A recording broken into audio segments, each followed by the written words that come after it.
For 40 years, the government, the doctors, dietitians, and nutritionists all told you the same thing. Cut the fat and eat more carbs. Eggs are bad, rice is good. But as it turned out, that advice wasn't just useless, it was dangerous. People got hungrier and fatter while disease skyrocketed. Hello, health champions. Let's talk about the diet recommendation that is the #1 threat to your health. So for the last 40 years, we have been told to eat at least 6 to 11 servings of grain every day and use fat very sparingly. We've been told to avoid eggs because they're too high in cholesterol. We've been told to eat skim or non-fat dairy as opposed to whole fat versions. And we've been told to eat skinless chicken breast instead of red meat. We've been told to use margarine and seed oil instead of butter. And overall, this has created a conditioning that led to a fat phobia, a fear of fat, fear of dietary fat. And what's happened also is that the bad fats have taken over, and we'll talk about what those are. And what has been the results over the last 40 years from this dietary advice? Well, obesity and type 2 diabetes have tripled since 1980. So for 40 years, we were told that fat is bad. And what happened is this has created such a powerful conditioning that the whole world has created this belief that fat is bad. And I call that a delusion. But this belief system is so ingrained that I guarantee there will be comments right below under this video that will say, "You're crazy. Everyone knows that fat is bad, that you should restrict it and use it sparingly." And they'll add in that my advice is dangerous. And of course, these comments will be posted by people who won't watch the video that you're about to see, or they watch like 30 seconds and they jump to a conclusion. But I want you to stay with me and pay attention because we're going to go through exactly why and explain why fat phobia is so dangerous. So what happens when you reduce fat, when you eat low-fat diets? Well, fat, one of the properties it has is it slows the gastric emptying. The stomach empties out slower, so the food is absorbed much slower. And that's a good thing.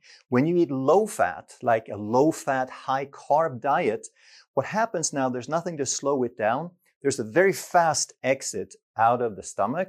There's a very fast rise in glucose because not only does the food exit quickly, it's also absorbed into the bloodstream quickly. That's one property of carbohydrates. And this leads to a fast rise in insulin, an insulin spike, and then this insulin spike causes a rapid drop in blood sugar, a blood sugar crash. So when we say blood sugar crash, most people think that that means hypoglycemia, that your blood sugar crashes to extremely low levels. But that's not what has to happen or doesn't happen in most cases. So when you eat fat and protein, you get a very, very gentle and slow rise and a very gentle drop in blood sugar, and it stabilizes and levels off very smoothly in a stable fashion. But when you eat low fat, there's nothing to slow it down. The carbohydrate is absorbed quickly. What happens is it rises very fast and then it drops very quickly. And then it rises and it drops, it rises and it drops. And why does this keep repeating? Because every time it drops, you get that blood sugar crash. That doesn't necessarily mean a very low blood sugar level. It means the rate of drop is very fast. And that's what the body reacts to, and that's what causes hunger. And if you get hungry, you're going to eat again and again and again. And every time you get a crash because you eat low fat, high carb. And when you eat low fat, you get a very short period of satiety. You don't get full for very long. And everyone who has tried just to eat fruit or grapes or potato chips or a soda, you know how true this is. You get a temporary satisfaction, and then an hour or two later, it crashes and you get these irresistible cravings. And if you have short satiety, a short period of fullness, what's going to happen is you eat more frequently and you end up eating more food overall. But the key to understand here is that this is not about willpower. It's about physiology. The types of food that you eat determine the hormonal responses, and you can train your body to follow this green line with very smooth responses, just like you trained your body into following this pink line with a roller coaster. So when this happens, it's your body telling you, it's your hormones telling you, eat more food. And here's a horrible argument that you have all heard that we're going to pick apart. They tell you, you want to eat fewer calories, and because fat has the most calories, at 9 calories per gram versus 4 calories for carbs, you want to eat less fat and more carbs. So what happens now is if you try to eat less fat, regardless of whatever else you try to do, you will increase your carbohydrate intake because that's basically the only other fuel source that's available. So if you cut back on fat, you will increase carbs. We'll talk about protein later. And like we talked about on the previous slide with the previous graph, if you have frequent hunger, like you will from a low-fat diet, then you're going to have frequent meals, and what leads to you end up eating more calories in the end, not less. This is how it works. So the low-fat diet will backfire, and it's kind of an oxymoron. It contradicts itself because it looks good on the surface. It has fewer calories, so avoid fat, eat more carbs. But if you cut the carbs, you will increase your hunger. You will increase your hunger and you will increase your calories. And in the long run, the only thing that matters is, can you control your hunger? Because if you're hungry, you're only going to last so long. Sooner or later, you will respond to that hunger and you will eat more food. You cannot go through life being hungry. And this is why there are organizations out there, billion-dollar organizations, who are very, very marginally successful despite being huge and very influential and very popular. There are millions of people joining them. But here's what people don't understand is only a percentage, like 30, 40, 50% of people keep a percentage of the weight they lost off. So they might have lost 30% and then 5 years later, they're still 10% less than they were at their heaviest. And this is after a lifetime of support. This is with a constant ongoing struggle because they're basically counting calories. They call it points, but they're essentially trying to eat fewer calories. They're trying to restrict their intake instead of eating foods that create stable energy like fat. But here's where it starts getting really interesting and important, because low fat leads to high carb, leads to frequent carbs, frequent hunger, and frequent meals. And now what happens is you will have frequent and larger insulin spikes. And insulin, of course, is the hormone that helps reduce blood sugar. Anytime you eat, your blood sugar goes up, insulin is released to bring it down. And it's a necessity. The brain has to bring it down because it can only function at a very narrow band of stable blood sugar. That's the goal. But these frequent large insulin spikes, they will cause a downregulation of your insulin receptors. What happens is they don't respond to insulin anymore, so the body has to fight harder and harder and harder, has to make more insulin, and the cells become more and more resistant to this. So the body tries to make more insulin, which is going to try harder to pack fuel into the cells. And this fuel starts out as glucose, but it ends up as fat. And this is what's called insulin resistance. Insulin packs more fuel into the cells. It starts out as glucose, but it ends up as being fat once it's stored. So in essence, insulin is a fat storage hormone. And when it rises high enough over time, you're going to stay in storage mode all the time. And this, of course, causes weight gain and increased fat accumulation. And this accumulation, this storage, ends up all over the body, but especially in the visceral fat, in the intra-abdominal fat, which is associated with a lot of different diseases. And the flip side, which happens at the same time as insulin being fat storing, is that it prevents fat burning. It interferes with the breakdown, lipolysis of fat.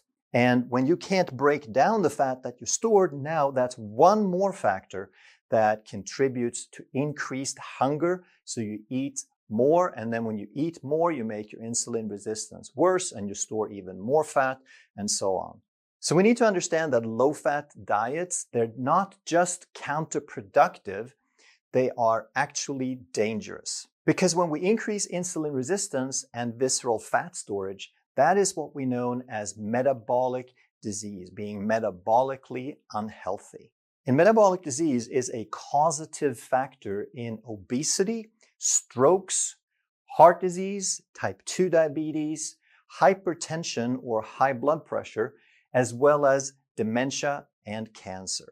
And this is why low-fat diets are not just useless or ineffective, they are actually counterproductive and dangerous. And if you understand what we talked about so far, then you will see that it drives the exact mechanism that it claims to fight. But now there's going to be a handful of you playing devil's advocate, and you're going to say, well, this can't be true because I know such and such, or this person in my family, they eat low fat and they don't have this. Well, to that, I want to point out that this is how it works in most people. There will always be exceptions. There's going to be variations in genetic predisposition. We are all different. There's going to be some people who manage to eat low fat through very strict discipline, and they still eat mostly whole foods, like they eat a ton of vegetables and relatively healthy whole foods. But overall, we need to understand that for the majority of people, everything I've talked about, this is how it works. It makes people hungry, and that's why we've tripled obesity and type 2 diabetes in the last 40 years. So let's turn it around and look at what can healthy fat do for us if we actually eat more. Well, if we eat saturated fatty acids, as in meat and butter and eggs, and we also eat monounsaturated fatty acids, which there's a lot of in meat, but also primarily in extra virgin olive oil and in avocado. They are 75% of the fat in olives and avocado are monounsaturated fats, and both of these are excellent. When we eat a diet higher in fat, it's going to help us absorb and utilize the very important fat-soluble vitamins, the A, D, E, K vitamins. And animal fats also provide cholesterol, which is important for our cell membranes. The balance of cholesterol versus omega-3 fatty acids determine the balance between rigidity, stability, and elasticity, which helps the cell signal properly. It also is a component of myelin, which is the insulation for our nerve fiber, the electrical insulation that speeds up and increases accuracy of signals. And it's a raw material for our hormones, our steroid hormones like estrogen and testosterone, and also stress hormones like cortisol. And if you don't eat the cholesterol, then your body can certainly make it, but by providing it in the diet, that saves your body a step. But when we talk about fat for fuel and why it is the best fuel, it's because it stimulates minimal glucose and insulin responses. Your curve stays virtually flat, and we can still get energy without fluctuating with our blood glucose. And in turn, that leads to long, stable energy. We don't have to eat all the time. We can go 12 hours. We can go a couple of days without eating because we have that fat store.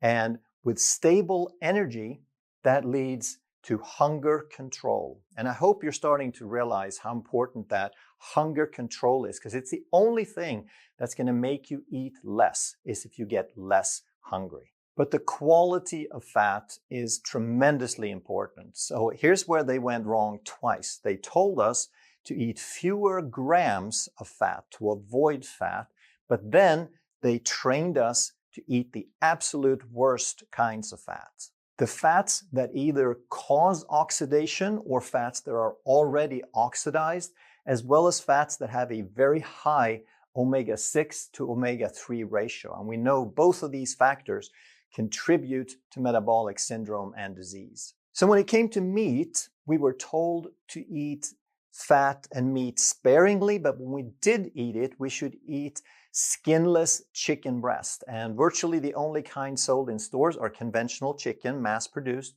It's going to have a 30-to-1 omega-6 to omega-3 ratio, meaning 30 times as much omega-6s, which will push our inflammatory balance toward more inflammation. And that's when the chicken is fed corn and soy, which it is in mass production. However, if we pasture raise it, if it walks outside and lives a normal life, but we supplement it with grain like corn, now it's going to end up around 7-to-1. It is possible, though, to raise really, really healthy chicken. That's if it's pastured and we don't give it any grain.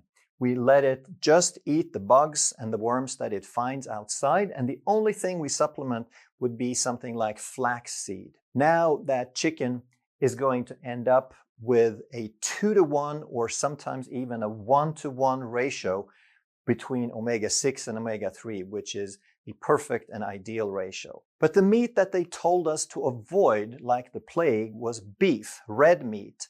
And that actually has a much better ratio of 4-to-1, even when we feed it corn and soy. And if we let it go and eat what it's supposed to, grass, if it's grass-fed, now we're going to have a 2-to-1 or even a 1-to-1 perfect ratio. So a lot of people say that you are what you eat, but it turns out that you are what your food ate, because whatever fatty acids they have, those are the ones that you will use for energy, but also the ones that get incorporated into your bodily tissues. And then, of course, we were told to stay away from the healthy butter and eat seed oils instead. So those are fats made from soy and corn and canola and safflower and sunflower and so on.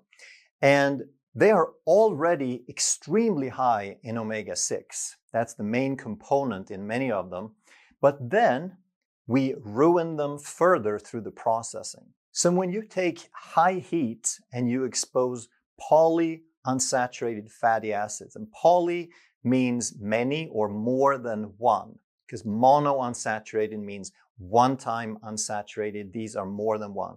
So here we're talking about the omega-6s and the omega-3s, but the omega-3 we don't want to confuse with fish oil, because that's the stuff that we need for our cell membranes. This omega-3 is alpha-linolenic acid, which theoretically can be converted into the omega-3s we need, but the conversion is so very poor. So most of this ends up being oxidized instead. And when these very, very sensitive, very, very reactive fatty acids, polyunsaturated fatty acids, gets exposed to heat, now we get severe oxidation and we end up with toxic byproducts. And then, of course, the stuff people really like is the fried food and the fast food and the French fries and so forth. And when we use frying and reheating, now we're just repeating this oxidation process and the toxic byproducts, and we get more and more and more every time. And these sit out there all day and gets used hundreds of times. That is the absolute worst kind of fat that you could eat. Now, what's interesting is you were told to avoid fried food, but not because of what we just talked about. The focus was entirely on how many calories it had. They completely missed the point of the quality of these fats. So I hope you can see that the amount of fat was never the threat. It was never the problem. But through these recommendations that we've been having, we created a fat phobia. We have a whole world that are afraid of fat. So now what we end up with is low-fat diets and really bad toxic fat diets, which of course spell disaster. So fat phobia, or the fear of eating fat, is actually the #1 health threat in the world, in my opinion. It's not about how much or how many grams of fat that you eat. So hopefully you can get over your fat phobia and start eating some good healthy fats. And you should start focusing on eggs, on animal fats, extra virgin olive oil, avocado, and coconut oil. These are excellent. With eggs and animal fats, you get the whole matrix of nutrients. You get some of the most nutritious foods there are. And then you get good supplemental calories as well as excellent cooking oils from olive oil, avocado, and coconut oil. And then some other great sources of fat are butter, nuts, and seeds. And these are great in moderation. And I'll come back to butter here in a second. But nuts and seeds are good as long as you don't abuse them and make seed oils from them. If you eat them whole and you eat them in moderation, then they contain excellent nutrients.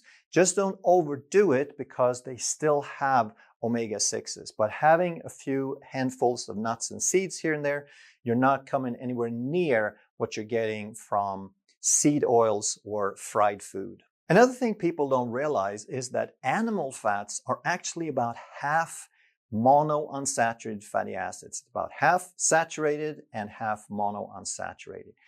And still, we hear all these wonderful things about the Mediterranean diet, which is based on monounsaturated fatty acids in olives and also in avocado. But it turns out animal fat is actually pretty close. It's about half monounsaturated, whereas extra virgin olive oil is about 75%.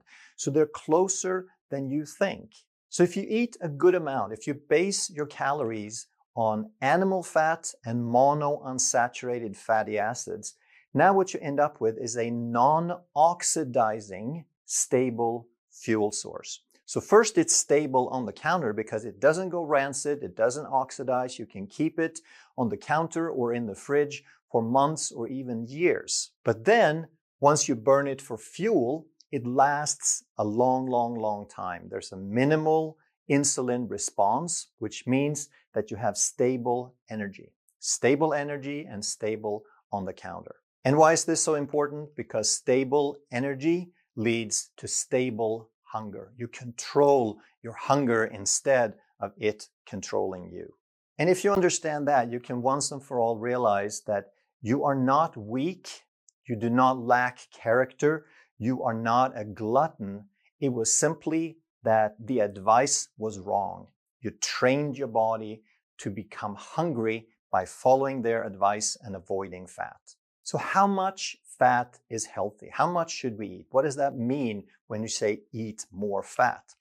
Well, most calories should come from fat. It's our best energy source. So if we look at a 2,000 calorie diet and then you just adjust up or down depending on your needs. If we look at first an insulin resistant person, how much carb, protein, and fat do they need in terms of percentage of calories, the macros, and how many grams per day. And before you decide which category you want to jump into, realize that insulin resistance is something that affects the majority of the world. Probably 80% of people or 85% of people in the worst affected countries, and probably 2/3 of the entire world's population would be in this insulin resistant category. And if you want to try to reverse that and do something about it, now you want to limit your carbohydrates, your net carbohydrates, meaning total carbohydrates minus the fiber. And also, if you watch another video I did on resistant starch, you want to subtract the resistant starch as well. But for most foods, that doesn't really make a difference. So total carbs minus fiber. And you want to limit that to 20 to 50 grams per day. Some people might want to take it all the way down to 0. This is a range that will create results for probably 90-95% of people. And what that means is you end up somewhere between 4 and 10% of your calories coming from carbohydrate. And just to contrast that, realize that the old guidelines before this year's guidelines, where they finally started changing something and are more in line with what I'm talking about today, the old guidelines suggested we get 55 to 65% of our calories from carbohydrate and eat as little fat as possible. And then when it comes to protein, protein does have a caloric value, but the main purpose of protein is not to be burned for fuel. We use excess protein for fuel, but that's just the leftovers. The main thing is we want protein to repair and replenish and grow tissues. Whatever gets left over, we convert to energy. So the calories is for the whole amount, but that's not necessarily what's going to happen. We first use them to build tissues. And if we eat 100 to 150 grams, that represents 20 to 30% of our calories. And then when it comes to fat, now we simply fill in the missing part. So we get a certain amount from carbs, which we try to limit. We get a certain amount from protein, which is how much your body needs. But now the rest is just how much do you need for energy? So that becomes the rest. So 60 to 76% of your energy should come from fat, which turns out to be about 133 to 169 grams per day. Now, if we look at an insulin-sensitive person, metabolically healthy, not overweight, they can have carbs about 25 to 100 grams per day, which is 5 to 20% of their caloric intake. Protein doesn't really change because you still need to repair your body regardless of what your metabolic health is. And the fat also doesn't change much because it just becomes the rest. You just kind of fill up to 100%. So when we look at this, the big picture, the biggest difference is between insulin resistant and insulin sensitive is in the carbs, that the insulin resistant person needs to restrict it more. They need to be a little tighter on that range, whereas the insulin sensitive person has a little bit more freedom. But the range still starts out very low because there is no need for carbohydrates. But if they like to, they have a little bit more room on the upper end, which makes it easier to choose different foods. But the main reason you want to eat some carbs at all is that you want a wide variety of leafy greens, non-starchy vegetables, and spices to stimulate and feed your microbiome. And like we said, the protein in blue here doesn't really change. You still need to repair your body. And the fat doesn't change much either. That's still your main source of energy. So the answer to the question, how much fat is healthy, is around 60 to 75% of your calories, or somewhere in the 130 to 170 gram range, and that's per 2,000 calories. So if you get excited and you want to try this and you tell somebody, chances are they're going to go, well, you know, those high-fat, fad diets, they're just crazy. Nobody wants to do that. But I want to let you know that this is not a high-fat diet. This is a limit your carbs, get enough protein, and eat fat until your full diet. That's what it is. And your DNA, which you share with your hunter-gatherer ancestors, they went out and they hunted, they picked, they ate with the season, and they had the exact same DNA that you do. And they ended up with very close to the macros, to the grams and the percentages that I spoke about on the previous slide. Only thing is, your hunter-gatherer ancestors, they called it the food I find diet. If you enjoyed this video, you're going to love that one. And if you truly want to master health by understanding how the body really works, make sure you subscribe, hit that bell, and turn on all your notifications so you never miss a life-saving video.